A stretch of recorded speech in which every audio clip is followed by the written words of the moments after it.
सालों पहले चंदन नगर के पास एक जंगल था। वहाँ एक बड़ा सा बरगद का पेड़ था जिस पर एक कौवा और एक कोयल दोनों अपने अपने घोंसले में रहते थे। एक रात उस जंगल में तेज आंधी चलने लगी। देखते ही देखते बारिश शुरू हो गई। कुछ ही देर में जंगल का जो भी था सब बर्बाद हो गया। अगले दिन कौवे और कोयल को अपनी भूख मिटाने के लिए कुछ भी नहीं मिला। तभी कोयल ने कौवे से कहा, हम इतने प्यार से इस जंगल में रहते हैं, लेकिन अब हमारे पास खाने के लिए कुछ नहीं है।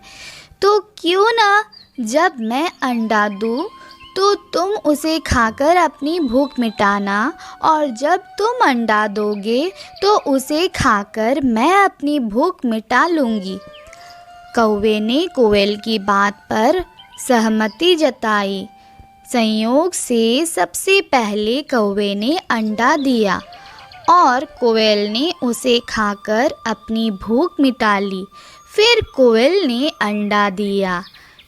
कौवा जैसे ही कोयल का अंडा खाने लगा तो कोयल ने उसे रोक दिया। कोयल ने कहा, तुम्हारी चोंच साफ नहीं है, तुम इसे धोकर आओ, फिर अंडा खाना। भागकर कौवा नदी के किनारे गया। उसने नदी से कहा, तुम मुझे पानी दो, मैं अपनी चोंच धोकर कोयल का अंडा खाऊंगा। नदी बोली, ठीक है, पानी के लिए तुम एक बर्तन लेकर आओ। अब कौवा जल्दी से कुम्हार के पास पहुंचा। उसने कुम्हार से कहा, मुझे घड़ा दे दो, उसमें मैं पानी भरकर अपनी चोंच धोऊंगा और फिर कोयल का अंडा खाऊंगा। कुम्हार ने कहा, तुम मुझे मिट्टी लाकर दो, मैं तुम्हें बर्तन बनाकर दे देता हूँ। ये सुनते ही कौवा धरती माँ से मिट्टी मांगने लगा। वो बोला, माँ, मुझे मिट्टी दे दो, उससे मैं बर्तन बनवाऊंगा और उस बर्तन में पानी भरकर अपनी चोंच साफ करूंगा। फिर अपनी भूख मिटाने के लिए कोयल का अंडा खाऊंगा। धरती माँ बोली, मैं मिट्टी दे दूंगी, लेकिन तुम्हें खुरपी लानी होगी, उसी से खोदकर मिट्टी निकलेगी। दौड़ते हुए कौवा लोहार के पास पहुँचा। उसने लोहार से कहा, मुझे खुरपी दे दो, उससे मैं मिट्टी निकालकर कुम्हार को दूंगा और बर्तन लूँगा।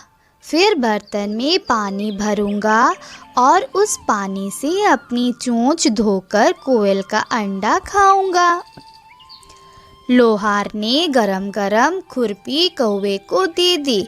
जैसे ही कौवे ने उसे पकड़ा, उसकी चोंच जल गई और कौवा तड़पते हुए मर गया। इस तरह चतुराई से कोयल ने अपने अंडे कौवे से बचा लिया। कहानी से सीख। कौवे और कोयल की कहानी ये सीख देती है कि दूसरों पर आंख बंद करके भरोसा नहीं करना चाहिए, इससे नुकसान खुद का ही होता है।